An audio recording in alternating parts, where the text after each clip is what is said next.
Today we get to have another entrance into the Special Pants Brigade. We're going to run out of special pants at this rate.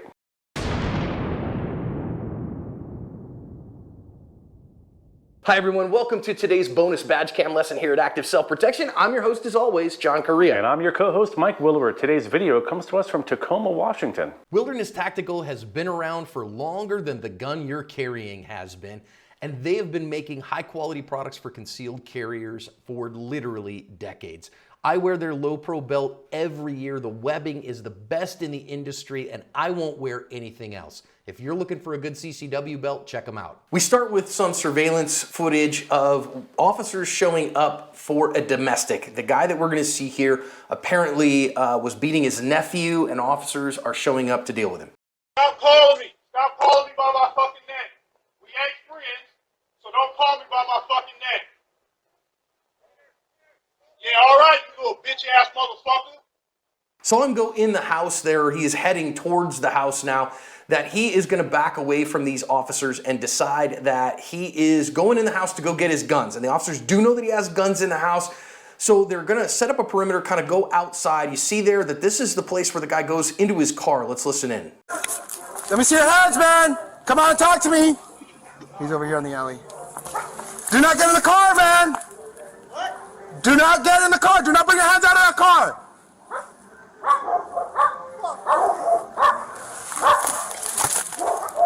A black hatchback just pulled out of the back of the house. He tried to get something out of the trunk, and he's in the back of the house. Shots fired. Shots fired. Shots fired. We're down there. He's inside.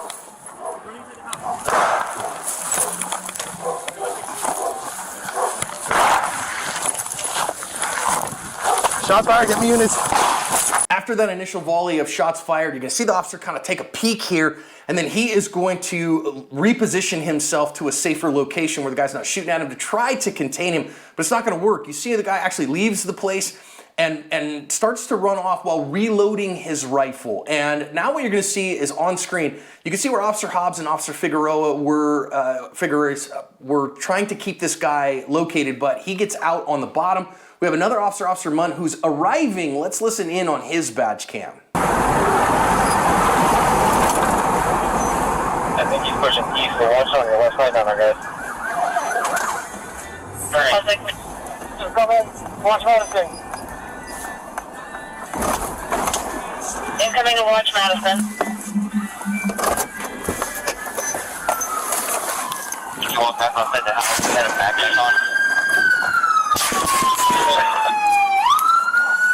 Madison, I think he's firing on Madison. Firing on Madison.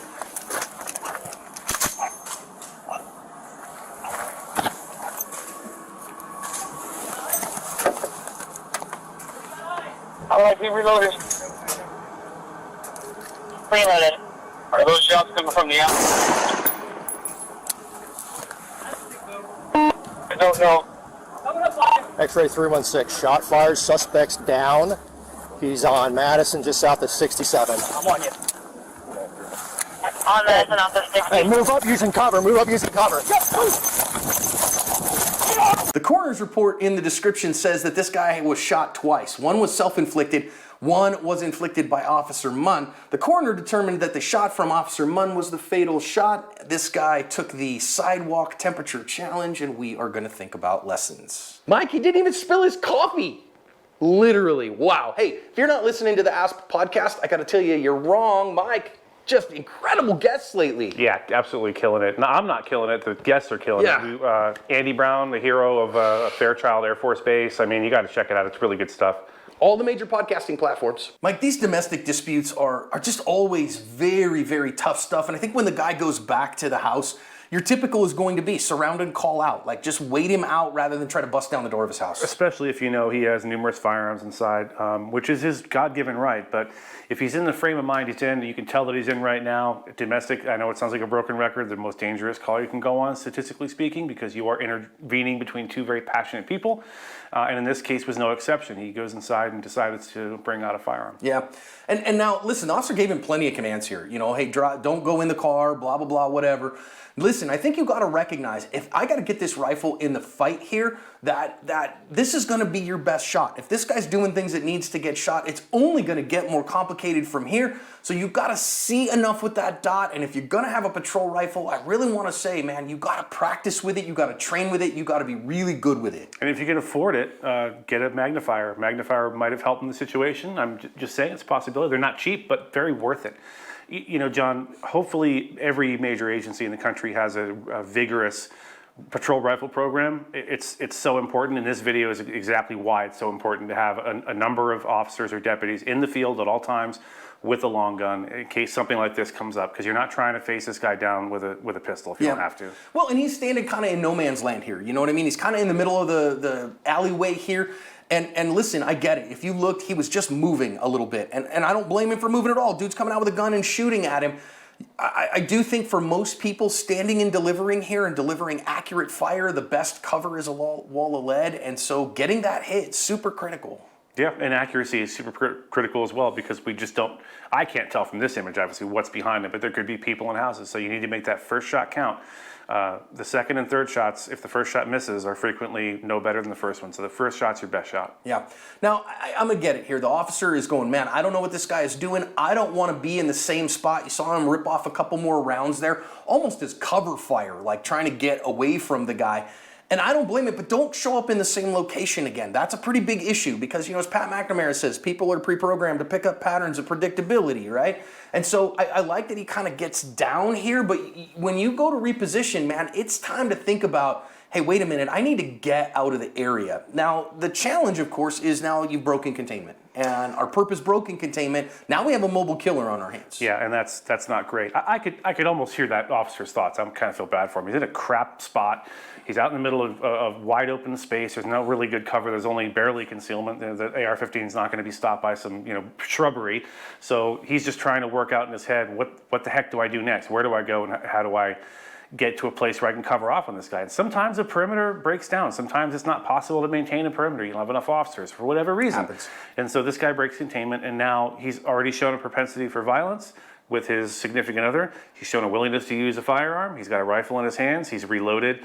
So now, unless and until he drops this down to the ground and throws his hands up, he needs to be put down. He needs to be shot. Yeah, 100%. So I will say from a mindset perspective here, you want to be the hunter and not the rabbit. Now I get it. The rabbit's got a long gun and can fire back and has shown a propensity to do deadly harm. And so listen, that's not as easy as hunting rabbits. I totally get that. But that mindset says, no, I'm going to win this fight and I am going to go get him. Now, the other thing that I want to say here, as we kind of look at the positioning as how everything went down, that our Perp goes from our left to our right underneath, and when he pops up on the other side, Officer Munn's shot here 183 yards, pretty big deal. Bigger thing I see here is a man who is absolutely cool as a cucumber and sets his coffee down carefully before going on this. I'm going to go out on a limb here, John. I'm going to say that's probably not a pumpkin spice latte in that. That's probably black with 8 extra shots of espresso. This guy has ice water running through his veins. Yeah, I have to commend how calm he is. I don't know about the drink, that's whatever. But I'm going to assume here when he gets out, the reason he doesn't have a rack or doesn't have his AR racked right next to him is because of all the accoutrement he has on top of it. So probably doesn't fit in a traditional patrol car rack. But no harm, no foul. He gets it out. He's ready to go. And you can see here, John, he does not use his sling. Are you upset about this? Well, I'm actually not upset about this because what you see him do here is he uses his cruiser as a stability platform here, okay? Which meant he probably, if he was going to do that, wasn't able to use the sling in this particular part. So, and also, I think what you can see is this guy is not your typical AR runner here. He's pretty darn good with his rifle, and so he can get away with stuff that not anyone else can. I do love that he uses the cruiser for stability because, again, at 183 yards, that's not an impossible shot by anybody's definition of the term. If you're good with a rifle, you can make that shot, but it ain't easy and for anybody. And so getting the ability to do that, knowing your holdovers at this distance, I think is incredibly important. Couple things. I like the fact that he's using the cruiser for stability and a little bit of cover. It's not hurt nobody, but it doesn't hurt to have a whole bunch of cruiser in front of you, between you and the bad guy. And if you're watching this, deputies, police officers, if you haven't had any long-range experience and you're running an AR or patrol rifle, do whatever you have to do to get out to 200-300 yards and practice that, because you don't want the first time you have that problem in front of you and to do that math to be in the field like this. I know my old agency, for regular agents, we only went out to 100 yards or simulated 100 yards. And if you're not getting that training in service, go seek it out. I think we had our first long range class at the conference this year. Aspen National Conference. Yeah. So yeah, avail yourself of something. If nothing else, bring your air out to the middle of nowhere, set up a target, and try hitting it. Yeah, and just knowing what your rifle's going to do, and especially again, 183 yards. What's your rifle sighted at? What is the holdovers, or what is your drop compensator doing at those kinds of distances? This officer knew all that, and you saw him take one shot. I love the idea. Shot fired was hilarious. I also want to look for just a second. Clearly, this guy has an incredibly high riser on his rifle, and what looks to me to be an IR illuminator on the end of it. Could probably have an IR laser on it too, which probably tells me he is special response trained or SWAT trained, something like that. I'm not telling you to emulate his gear. I'm telling you that his rifle is equipped like somebody who does special work. His skill set certainly looks like someone who does special work, and that is incredibly important. Now, I am going to say here, Mike, that I think it would have been wise for him as he leaves the cruiser to take that sling and throw it over just in case something goes weird and something goes wrong. That said, Officer Munn, you are absolutely the newest inductee to the Special Pants Brigade. You protected your community and covered your asp.